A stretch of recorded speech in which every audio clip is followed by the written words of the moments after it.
네, 트럼프 대통령 몸은 미국 워싱턴에 있지만 이미 마음은 베트남 하노이에 가 있는 것 같습니다. 연일 북미 정상회담에 대한 기대감을 나타내고 있습니다.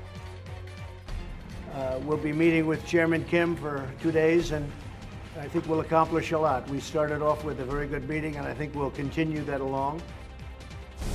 네, 어제 발언에서 트럼프 대통령 이번이 마지막 회담이 아닐 거라고 이야기했습니다. 회담을 계속 이어가겠다는 뜻을 밝힌 겁니다. I don't think this will be the last meeting by any chance, but I do think that the relationship is very strong. We've made a lot of progress. We've made a tremendous amount. That doesn't mean this is going to be the last meeting, because I don't believe it will. 자, 일각에서는 결국 빅딜은 없다는 걸 인정한 것 아니냐 이런 부정적인 평가를 내놓고 있습니다. 하지만 애당초 완전한 비핵화는 단 한 번의 만남으로 성사되기 어렵다는 의견도 많습니다.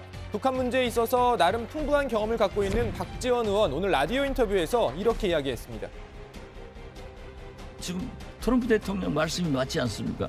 우선 핵실험 안 하고 미사일 뻥뻥 쏘지 않는 것만도 우리가 얼마나 안정을 얻고 위협을 안 느끼고 있지 않습니까? 그럼 저는 스몰딜 자체가 빅딜이다.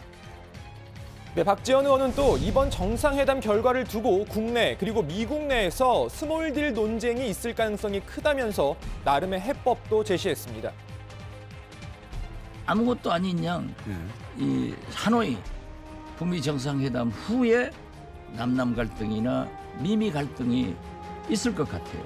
그렇기 때문에 우리는 여기에서 국민들에게 트럼프 대통령이나 우리 문재인 대통령이나 한미 양국 정부가 적극적인 홍보전을 해야 되고 특히 저 같은 사람을 많이 방송에 출연시켜가지고 얘기하게 해야 됩니다. 네, 이 트럼프 대통령의 말도 결국 꾸준한 대화와 협상을 통해 비핵화를 이뤄나가야 한다 이런 의미라는 거죠. 자, 이미 트럼프 대통령도 지난해 싱가포르 정상회담을 앞두고 이건 시작일 뿐이라는 언급을 거듭 내놓은 바 있습니다. It'll be a beginning. I don't say, and I've never said it happens in one meeting. You're talking about years of hostility, years of problems, years of really hatred between so many different nations. But I think you're going to have a very positive result in the end. Not from one meeting, but you're going to have a very 자, 트럼프 대통령의 발언을 토대로 되짚어보면 미국 역시 완전한 비핵화가 한두 번의 회담으로 완결될 것이라고 생각하지 않고 있는 듯합니다. 싱가포르 정상회담, 또 이번 베트남 정상회담, 그리고 추후에도 북미 정상회담을 꾸준히 이어가면서 대화를 지속해 나가겠다는 거죠. 관심은 이번 회담 의제에 쏠릴 수밖에 없습니다. 완전한 비핵화로 가는 긴 여정 동안 북미 두 나라를 묶어줄 약속, 그리고 카드는 무엇일까? 북한이 비핵화 의지를 보여줄 수 있는 실질적 조치를 취하면 미국 역시 그에 걸맞는 상응 조치 카드를 보여줘야 되는 겁니다. 자, 이 의제를 미리 조율할 두 사람, 스티븐 비건 미국 대북 특별대표와 김혁철 북한 대미 특별대표도 어제 오후 하노이에 도착해서 오늘 실무 조율에 착수한 것으로 전해지고 있습니다. 자, 이와 관련 트럼프 대통령은 어제 기자들과 만난 자리에서 이번 회담의 의제를 살짝 언급했습니다. 대북 제재를 풀어주고 싶지만 그렇게 하기 위해선 북한이 뭔가를 해야 한다고 강조했습니다. As you know, I haven't taken sanctions off. I'd love to be able to, but in order to do that, we have to do something that's meaningful on the other side. But Chairman Kim and I have a very good relationship. I wouldn't be surprised to see something work out. 자, 그러니까 대북 제재 해제를 위해선 북한이 실질적인 비핵화 조치를 해줘야 한다. 우리는 준비가 돼 있다 이런 뜻으로 보입니다. 그러면서 어제에 이어 또 한 번 북한의 잠재력을 높이 평가했습니다.